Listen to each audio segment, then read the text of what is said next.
அவர் வார்த்தை கொடுப்படி கத்து நேரத்தை கத்தரை வசந்திருக்கிறேன். இந்த வார்த்தைக்காக ஒரு நிமிடம் கண்களை மூடி சொல்லுங்க. அவருடைய இருக்கிறோமா இந்த வேலையிலும் இந்த வாலிபர் பிரயாசத்திலும் உண்மை தேடும்படி பிள்ளைகளாக நினைச்சிருக்கிறோம். இந்த வாலிப கூடையை கொடுக்கிற சுவாமி அப்பா இந்த நாள் இந்த பிள்ளைகளோடு என்ன பிரச்சனை சொல்ல வைத்திருக்கிறோம் அதை நீர் இவர்கள் இதயத்திலே உணர்ந்து பேச நன்மை செய்ய கொடுக்கிற எண்ணெய் மறைத்து நீர் வெளிப்படுத்துவதாக நினைச்சிருக்கிறோம். இந்த வார்த்தைகள் வாழ்நாள் முழுவதும் ஒரு பிரயோஜனமான வார்த்தையாக இருக்க கர்த்தரை உதவி செய்து வருகிறார். இயேசுவின் நாமத்தினால் பெற்றுக்கொள்கிறோம். ஹல்லேலூயா.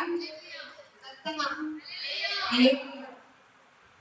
சச்சில வந்து சத்தமா ஹல்லேலூயா. ஹல்லேலூயா. ஆமென். எல்லாருக்கும் தெரிந்த ஒரு வசனம். வாலிப பிள்ளைகள் என்ன வசனம்? வாலிபர் தன் வழியை எதனால் சுத்தம் பண்ணலாம். அந்த வசனம் எங்க இருக்கு தெரியுமா? 119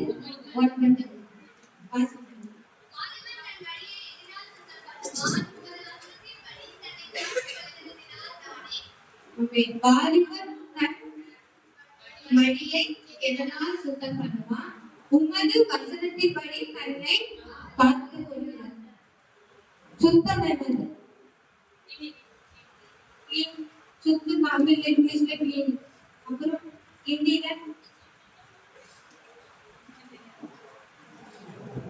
இப்போ நம்ம ட்ரெஸ் போடுறோம்னா இப்போ நம்ம ஒரு கல்யாணத்துக்கு போறோம்னா எப்படி போகணும்?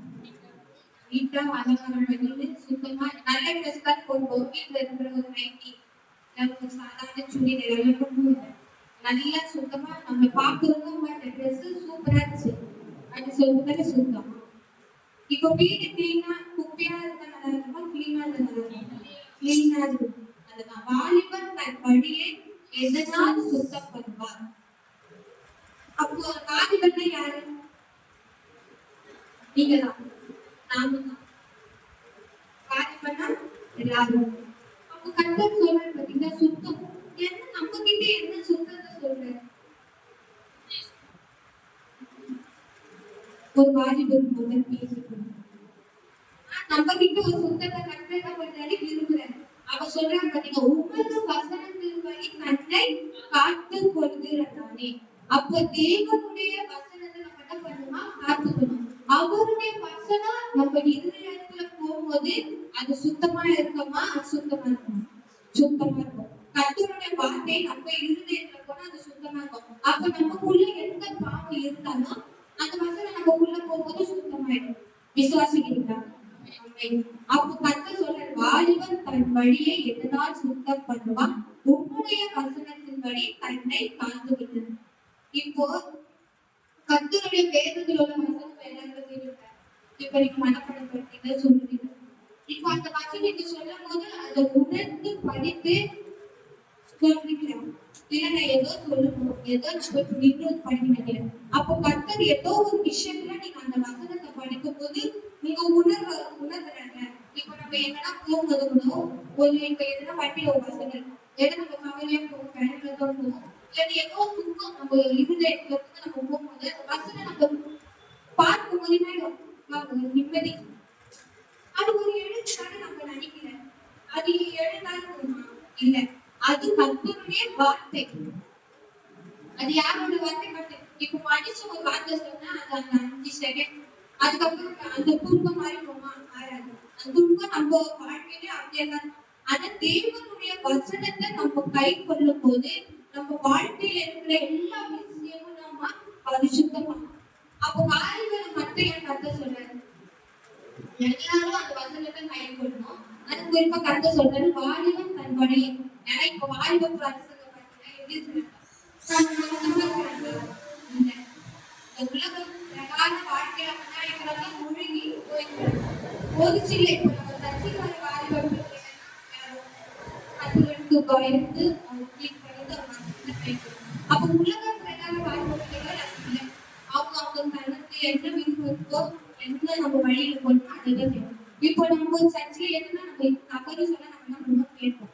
அதுதான் சொல்றாரு வாலிப பிள்ளைங்க நம்ம தேவனோடு எப்படி இருக்கணுமா உறவாடி கொண்டு எப்பவும் உறவாடுதுன்னா இந்த சர்ச்சில் வந்து இந்த மீட்டிங் மட்டும் உறவாடுது எப்பவும். ஏன்னா உங்களுடைய வயசுல தான் கர்த்தரை நீங்க இன்னும் அதிகமா அறிய நீங்க வளர வளர கர்த்தருடைய கிருபை என்ன பண்ணும் உங்களை தாங்கும். அப்ப நம்ம அந்த வார்த்தைக்கு நம்ம என்ன பண்ணணும் சுத்தமா இருக்கும்.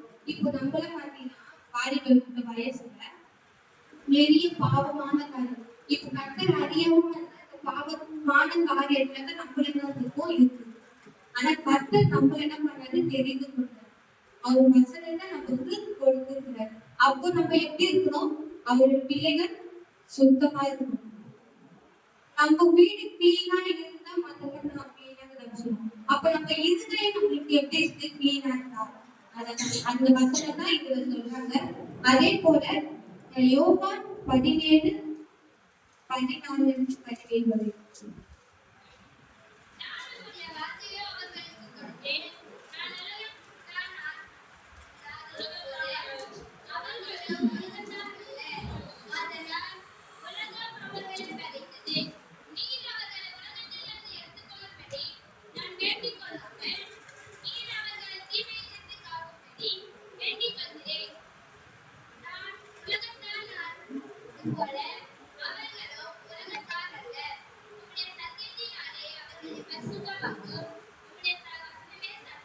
அம்மே ஹல்லேலூயா. இதுல பாத்தீங்கன்னா 17ல உம்முடைய சத்தியத்தினாலே அவர்களை பரிசுத்தமாக்கும். உம்முடைய சத்திய வசனமே சத்தியம்.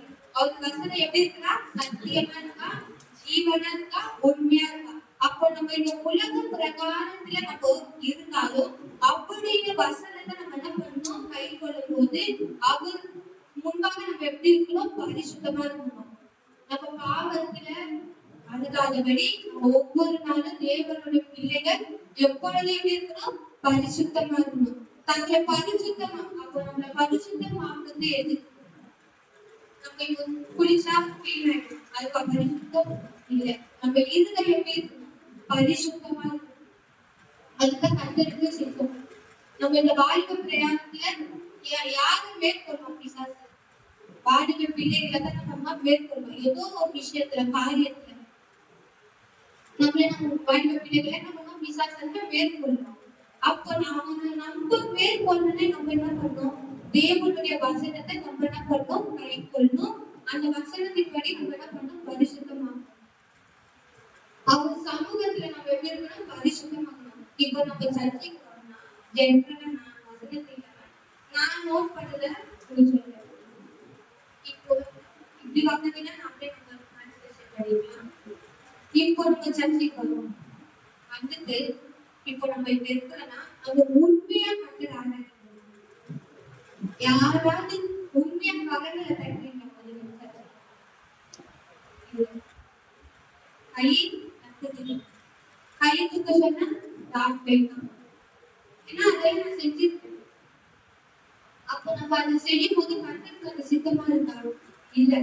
அப்ப நம்ம சர்ச்சைக்கு வந்து கரங்களை தட்டணும்னா தட்டணும் கையை தூக்கணும் நல்லா நீ மேலா தூக்கி அவங்க என்ன பண்ண ஆராதிக்கணும். அரை கை நேசப்பன் அரை கை ஆசீர்வாதம் கொடுங்க உங்க கை ஆசீர்வாதம் கேட்பீங்களா முழுமையா ஆசீர்வாதம் வேணும். அப்ப நம்ம ஒரு சமூகத்துல இருக்கும் போது நல்லா அதுல என்ன பண்ண நம்ம துடித்து பாடணும். பாடும் போதுதான் நம்ம வாழ்க்கையில தேசப்படம் செய்வாரு அற்புதத்தை செய்வாரு. நம்ம என்ன நினைக்கிறோமோ கர்த்தர் என்ன பண்றது அந்த காரியத்தை நம்ம வாழ்க்கையிலே செய்வார். அப்போ நம்ம சமூகத்துக்கு நம்ம தேவ சமூகத்துக்கு வரும்போது அவரை உண்மையா ஆராதிக்கதான் நம்ம என்ன சொல்றோம் வரும் புரியுதுங்களா. அப்ப அவரை நம்ம என்ன பண்ணோம் உண்மையா ஆராதிக்கும் போது நம்ம வாயில பிரயாசத்துல கர்த்தர் நம்ம எப்படி ஆக்குவாரு பரிசுத்தமா மாற்றுகிற தேவனா இருக்கிறது. அதே போல பரிசுத்தன கர்த்தர் பரிசுத்தமா நம்ம எப்படி ஆக்குறோம்னா யோவான் 17:7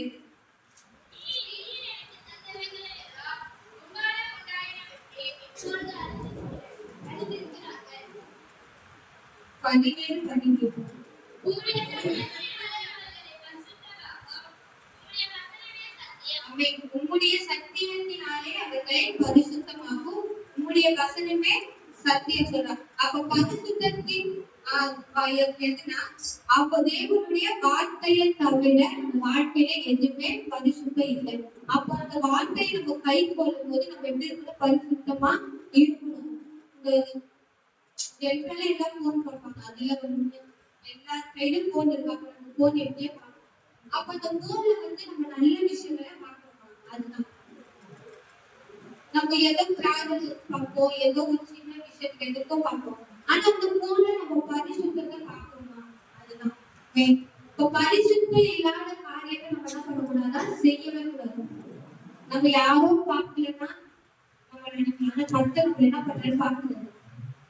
நம்ம கர்த்தருடைய பிள்ளைகளா நம்ம இருக்கும் போது நம்ம ஒரு நாளும் பரிசுத்தமா இருக்கும். இங்க மட்டும் இல்ல, இப்ப நீங்க காலேஜ்ல இருக்கும் போது அப்போ உங்களை குறித்து பிள்ளைகள் என்ன பண்றாங்க? சாட்சியம் கொடுக்குறாங்க. இப்ப நீங்களே சொல்றீங்க, நான் தேவனுடைய வார்த்தையை சொல்றேன், ஜெபம் பண்ணுங்க, கர்த்தர் செய்வான்னு சொல்றேன். அப்போ நீங்க அந்த இடத்துல தேவனுக்கு எப்படி இருக்கீங்க? சாட்சியா இருக்கீங்க. அப்போ இன்னும் நீங்க என்ன பண்ணணும்? அவருக்குள்ள பரிசுத்தமா இருந்து அந்த பரிசுத்தத்தை மத்தவங்க என்ன பண்ணணும்? அந்த இடத்துல காணணும். புரியுதுங்களா? அதே போல பரிசுத்தத்தின் அளவு என்னது? தேவனுடைய வார்த்தை. அவருடைய வார்த்தை நம்ம இருதயத்துல இருக்கும் போது நம்ம எப்படி இருக்கோமா? பரிசுத்தமா இருப்போம். நீதிமொழிகள் 4:23.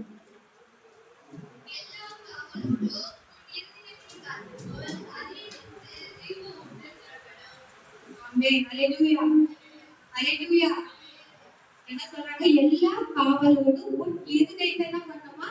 காத்துக்கொள், அதில் என்று ஜீவ ஊற்று புறப்படும். நம்ம இருதயத்தை எப்படி இருக்கணுமா? நம்ம காத்துக்கொள்ளணும். நம்ம இருதயத்தை எப்படி பண்ணணும்? காத்துக்கொள்ளணும். நம்ம சிந்தனை, நம்ம இருதயம், நம்ம யோசிக்கிறதும் நம்ம இருதயத்துல நடக்கிறதும் நம்மளுக்கு தெரியும். நம்ம யாருக்கு தெரியும்? கர்த்தருக்கு தெரியும். மற்றவங்களுக்கு தெரியாது. அப்ப நம்ம நல்ல விஷயம் யோசிக்கிறோமா இல்ல நல்ல விஷயத்த சிந்திக்கிறோமா யாருக்கு தெரியும்? கர்த்தருக்கு. அப்போ கர்த்தர் சொல்றது இன்னொரு வாசிக்க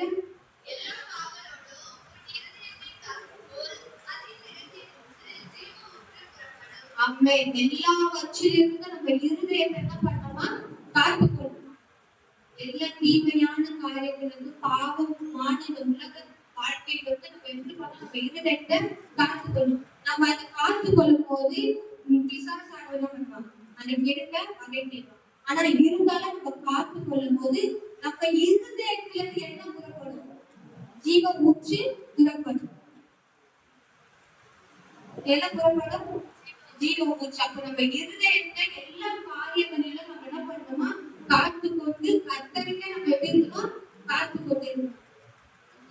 அதே போல சங்கீதம் 119:105.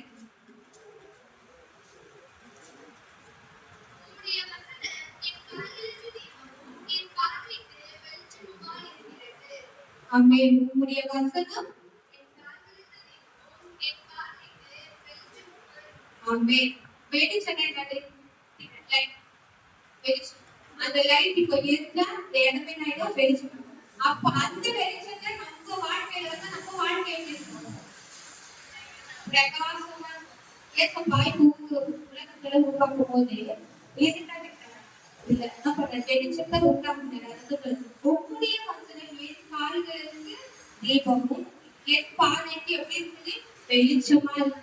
அப்ப அந்த வெளிச்சம் நம்ம வாழ்க்கையில வேணும்னா அப்ப நம்ம என்ன பண்ணலாம்? தேவனுடைய வசனத்தை நம்ம ஒவ்வொரு நாளும் கை கொள்ளணும்.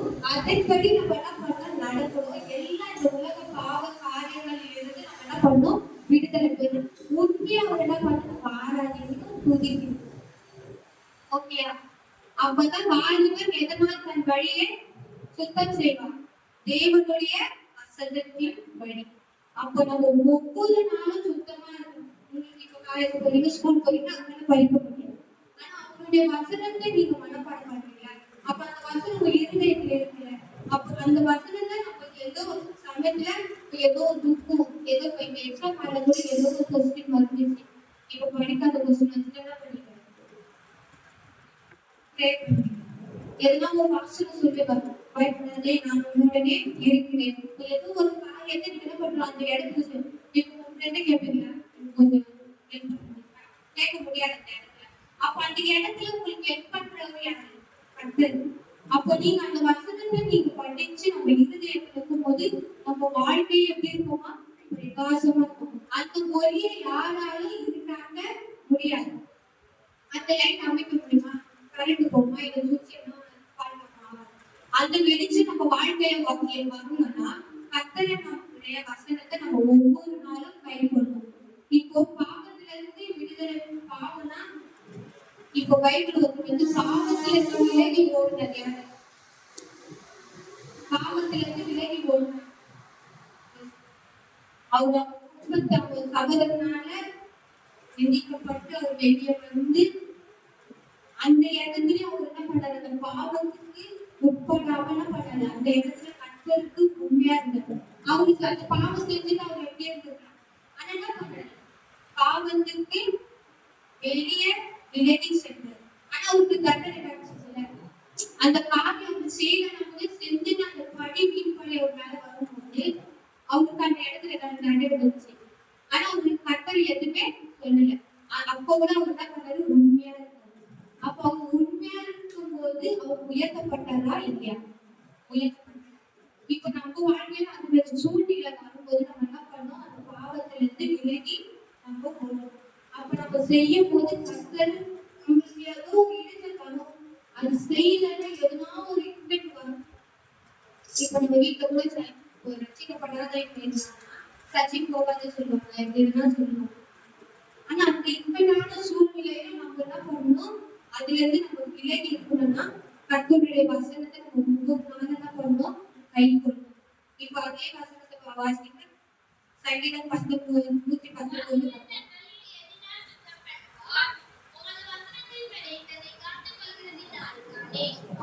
வாலிபன் தன் வழியை எதனால சுத்தம் பண்ணலாம்? இப்போ நீங்க எதனால சுத்தம் பண்ண போறீங்க? தேவனுடைய வசனத்தினால. இல்ல நான் புது துணி போட்டு நான் சுத்தமாயிடுவேன், நல்ல ஒரு சோப்பு வாங்கி குளிச்சுட்டு சுத்தமாகும், அதெல்லாம் போயிடும். இப்போ 1 hour நம்ம வெயில போனா அந்த ஸ்மெல் எல்லாம் போயிடும். ஆனா தேவனுடைய வசனம் நம்ம ஜீவன் உள்ள நாளெல்லாம் ஒருபோதும் அழிந்தே போகாது. அப்ப நம்ம கர்த்தருடைய வசனத்தை நம்ம கை கொள்ளும் போது நம்ம எப்படி இருக்கோமா? சுத்தமா இருக்கும். நம்ம எப்படி பிரகாசமா இருக்கும். நம்ம வாழ்க்கை ஒரு வெளிச்சமா இருக்கும். அந்த வெளிச்சத்தை தரதான் கர்த்தர் இந்த பூமிக்கு வந்தார். யாருக்காக வந்தார்? நமக்காக தான் வந்தார். நம்ம பாவத்துல இருந்து நம்மளை மீட்கும் படிதான் கர்த்தர் என்ன பண்ணாரு? பூமிக்கு வந்தாரு. அந்த வெளிச்சத்தை நம்ம வாழ்க்கையில கர்த்தர் தான் பண்ணாரு, தந்தார். இப்ப பாத்தீங்கன்னா அநேக வாலிபர் பிள்ளைகளை காட்டிலும் கர்த்தர் உங்களை என்ன பண்ணாரு? தெரிந்து கொண்டாரு. அவருடைய வெளிச்சத்தை உங்க மேல என்ன பண்ணிருக்காரு? வைத்திருக்காரு. அப்ப நீங்க இந்த வெளிச்சத்தை என்ன பண்ணணும்? அநேகருக்கு இந்த ஒளி என்ன பண்ணணும்? தரணும். இப்ப உங்க ஃப்ரெண்டு நீ கிடைக்கல, அவங்க வாழ்க்கையில இருக்காது. அப்ப நீங்க ஏசப்பா உங்களுக்கு இந்த வெளிச்சத்தை தந்தார்ல, அவங்க இந்த வெளிச்சத்தை நீங்க என்ன பண்ணணும்? உங்க ஃப்ரெண்டுகளுக்கு தரணும். நீங்க தந்தீங்க, அது விசுவாசிக்கிறீங்க. ஆனா இன்னும் என்ன பண்ணணும்? அதிகமா அப்ப அந்த வெளிச்சம் வாழ்க்கை முழுவதும் நம்ம கர்த்தருக்குள்ள என்ன பண்ணுவாரு? ஆசீர்வாதம். இப்ப இந்த வாலிபரும் பிரயாசத்துல கர்த்தரை நீங்க தேடும் போது நீங்க வயதாகும் வரைக்கும் கர்த்தரை பண்ணுவாரு உங்களோட இருந்து வாழ்க்கை என்ன பண்ணுவாரு? பிரகாசிக்க வைப்பார். அப்ப அவரை விட்டு நம்ம ஒருபோது என்ன பண்ணக்கூடாது? விலகி போகக்கூடாது. யார் சொன்னாலும் எந்த சூழ்நிலை வந்தாலும் என்ன பண்ணக்கூடாது? அவர் விட்டு நம்ம என்ன பண்ணக்கூடாது? விலகி போகக்கூடாது. அல்லேலூயா, அல்லேலூயா.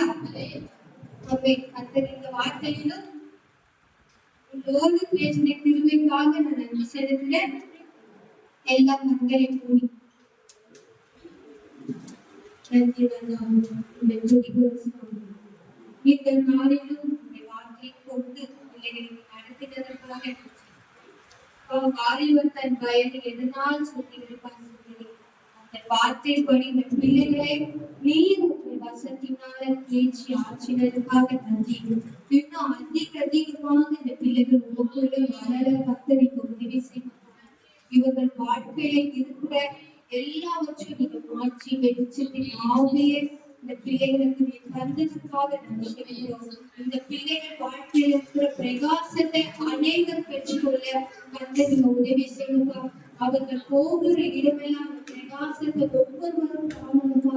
இன்னும் அதிகமா உங்களுக்குள்ள இந்த பிள்ளைகள் நினைத்திருக்க உங்களுடைய வார்த்தையை அநேகருக்கு அப்பா வாழ்வு பிரயாசத்துல சொல்ற கிருபை இந்த பிள்ளைகள் வாழ்க்கையை தாங்கப்பா. அப்பா இந்த பிள்ளைகளை அபிஷேகித்து வல்லமையா நீங்க பயன்படுத்துங்க. இன்னும் ஆவிக்குரிய வாழ்க்கையில் இந்த பிள்ளைகள் வளரணும். அப்பா இன்னும் ஆவிக்குரிய வரங்களினால் இந்த பிள்ளைகளை நீ நடத்த போவதற்காக நன்றி. அநேகருக்கு உங்களுடைய வார்த்தை இந்த பிள்ளைகளுக்கு அப்பா பிரசன்னிக்க இந்த பிள்ளைகளை நீங்க ஆயத்தப்படுத்த போவதற்காக நாங்கள் நன்றி செலுத்துறப்பா. வந்து அப்பா இந்த நாள் அமர்ந்து உங்களுடைய வார்த்தை கேட்ட இந்த பிள்ளைகள் வாழ்க்கை முழுவதுமாக நீங்க ஆசீர்வதிப்பதற்காக நன்றி. பிள்ளைகள் எதிர்காலங்களா நீங்க பாதுகாத்துக் கொள்ளுங்க. அவர்கள் நினைப்பதற்கு மேலான ஆசீர்வாதங்களை கர்த்தரை நீர் வாய்க்க செய்ததற்காக நன்றி. அதுக்கேற்ற எல்லா கதவுகளை நீ திறந்ததற்காக நன்றி அப்பா. பிள்ளைகளுக்கு எதிராக வருகிற எல்லா ஆயுதங்களும் வாய்க்காத போகட்டும் சுவாமி. அப்பா இந்த ஜெயத்தோடு வல்லமையோடு உங்களை துடித்து பாட பிள்ளைகளுக்கு நீங்க உதவி செய்ததுக்காக எனக்கு நன்றி செலுத்து. இன்னும் 1000 லட்சம் அப்பா பிள்ளைகள் வந்து இந்த இடத்துல அமர்ந்து உங்களுடைய வார்த்தை கேட்கும்படி நம்ம உதவி செய்ததுக்காக எனக்கு நன்றி செலுத்துறோம். அப்பா இந்த நாளிலும் அப்பா நீர் ஒவ்வொருவரையும் நடத்தி கிருபையா நடத்தின தயவுக்காக நன்றி செலுத்துறோம். காரணத்தை எல்லாம் வச்சு நம்ம தாழ்த்தி ஒப்புக்கொடுக்கிறோம். இயேசுவின் நாமத்தினால செபிக்கிற ஜீவனுள்ள நல்ல பிதாவே. ஆமென். அல்லேலூயா.